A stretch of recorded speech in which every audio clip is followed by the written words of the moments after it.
Saya mencoba cari jawaban mana yang cocok. Akhirnya saya jawab, Bapak Kepala Suku, Mama-mama dan masyarakat, kami di atas panggung ini agama kami Islam. Dalam agama kami diperintahkan Tuhan Allah Sang Pencipta dalam satu hari 5 kali menghadapnya di saat dan waktu yang ditentukan. Tadi kami berdiri mengangkat tangan, itu artinya kami menyerahkan kami punya jiwa, kami punya raga, dan kami punya kehidupan kepada Tuhan Allah. Yang kami bicara-bicara itu Allah Maha Besar, jiwa, raga, dan kehidupan kami kecil, sehingga tangan kiri kami ini malu menutup dada kami, tangan kanan kami pun malu menutup tangan kiri dan dada. Terserah Allah, mau menghukum kami terserah, mau memberi kami hadiah terserah, karena kami sudah menyerahkan sepenuhnya kami punya jiwa, raga, dan kehidupan kepada Tuhan Allah. Kepala suku mendengar penjelasan saya, langsung beliau mengatakan, wow, ini agama yang benar. Menurut Bapak kami sudah Islam. Beliau terus mengajukan pertanyaan, tapi kenapa sesudah itu anak dengan teman-teman bongko badan? Apa artinya bongko badan? Kenapa ruku? Saya jawab, kami bongkok badan itu supaya melihat seluruh fasilitas yang diberikan Allah kepada manusia berupa pasir, tanah, batu, air, hewan, tumbuhan. Silakan dinikmati, dipelihara, dilindungi, karena masih ada manusia berikutnya. Kepala suku menjawab, ini agama yang benar. Menurut Bapak kami sudah Islam. Tapi kenapa sesudah itu anak dengan teman-teman tunduk mencium papan? Kenapa sujud? Dia bilang mencium papan. Saya jawab, kami tunduk mencium papan pertanda kami menangis atas dosa kejahatan yang kami lakukan. Dan kenapa kami lakukan itu?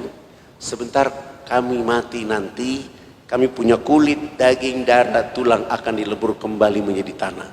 Sebelum dilebur kembali menjadi tanah, kami menyatukan kepala, telapak tangan, lutut, dan kaki, menangis minta ampun kepada Dia Allah yang Maha Tinggi.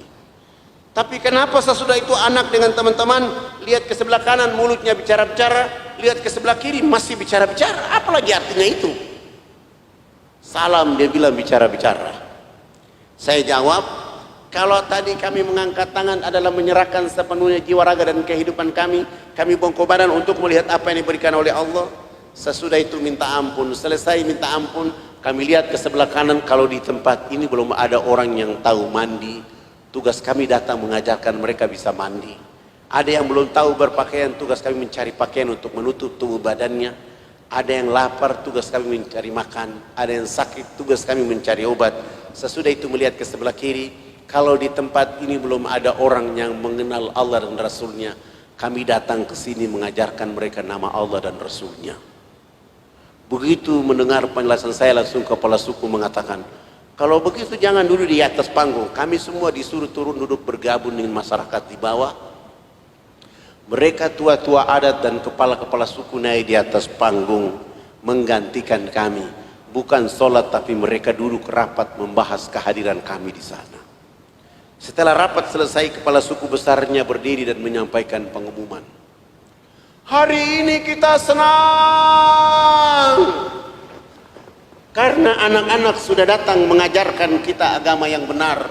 Maka dalam rapat adat kami sepakat kita semua yang ada di lapangan masuk ke dalam agama anak-anak ini. Begitu mendengar kalimat ini, kami para dai semua sujud menangis minta ampun karena malu, tidak bawa apa-apa kecuali nama Allah dan Rasul serta sabun, sampo, odol, sikat gigi. Di saat itu pun mulai masyarakat yang tadi yang sudah mandi maupun yang belum mandi berkumpul, dan saya bilang, ikuti kata-kata saya.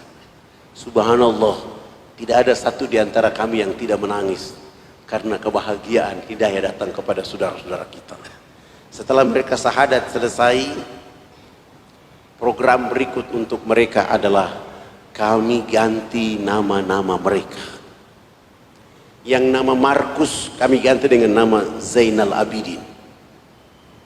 Yang nama Paulus kami ganti nama dengan nama Tajuddin, Hasanuddin, Mahmud. Dan itu nama-nama yang paling cocok untuk saudara kita syahadat di sana. Sangat lucu kalau dia masuk Islam rambutnya keriting, badannya hitam kering, dipanggil Kang Cecep. Tidak cocok, tidak cocok. atau dipanggil nama Suroto, itu juga tidak cocok. Tapi Muhammad, Abdul Muthalib, Abu Bakar, nama-nama itu sangat keren untuk mereka. Setelah mengganti nama, pekerjaan berikut yang kami lakukan adalah melaksanakan hitanan massal mulai dari umur 7 bulan sampai umur 63 tahun. Alhamdulillah kami dibantu oleh teman-teman dari Angkatan Laut di bawah komando Letnan Kolonel Dr. Mulya Tarmizi. Lalu kita hitan mereka semua. Setelah itu beliau mengatakan, harus kita kasih tahu Pak Harto. Akhirnya beliau bikin surat, fax ke Jakarta. Pak Harto balas, silakan membawa kepala-kepala suku menghadap saya di Jakarta. Subhanallah. Tua-tua adat dan kepala-kepala suku sudah pakai celana panjang, mereka sudah pakai kemeja, bahkan sudah pakai jas, tapi belum bisa pakai sepatu karena ukuran kakinya rata-rata nomor 47. Tidak ada jenis sepatu itu di sana. Terpaksa kami menggunakan sendal jepit kelebihan tumit, terbang menuju Makassar terus ke Jakarta menghadap Presiden Soeharto. Kami datang ke rumahnya, beliau menyambut kami di depan pintu rumahnya dengan salaman, dengan warga negara, masyarakat, kepala-kepala itu dibawa masuk ke dalam ruang tamu. Dikasih minum, Pak Harto sudah menyiapkan oleh-oleh berupa baju gamis, batik, kopiah, sajadah, dan celana untuk kepala-kepala suku, dan uang tunai. Saya ingat waktu itu satu orang 50 juta. Dan Pak Harto juga menyediakan uang tiket untuk bisa pulang. Sebelum menyerahkan ini uang tiket, Pak Harto minta supaya kepala suku besar di antara yang hadir itu menyampaikan sambutan atau konferensi pers. Lalu saya suruh kepala suku yang besar yang bicara. Dia langsung mengatakan, Bapak tidak pantas jadi presiden. Presiden macam apa hanya bangun Jakarta, presiden macam apa hanya bangun Makassar. Pemilu nanti saya akan bicara supaya Haji Muhammad Soeharto tidak boleh lagi dipilih jadi presiden. Kepala suku ini bicara pakai bahasa daerah, Pak Harto juga tidak tahu. Tapi saya perhatikan wajah Pak Harto, senyum dan tertawa kecil.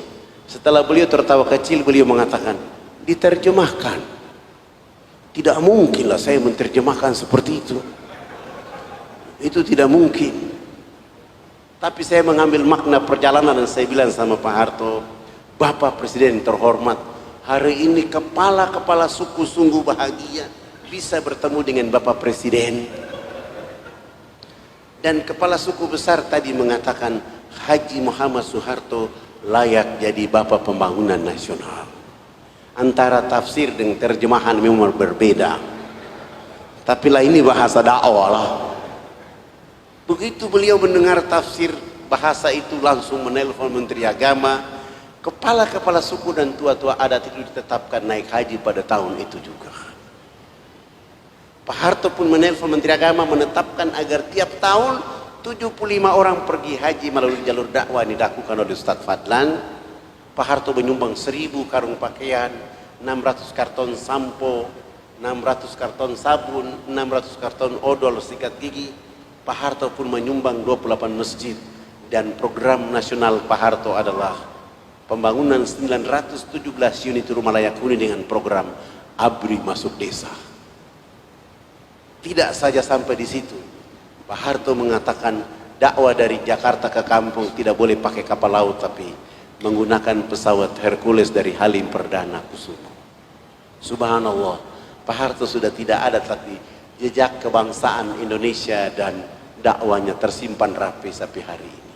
Anak-anak yang sahadat dibawa keluar sekolah di Muhammadiyah, Jakarta, Jogja, Semarang, Solo.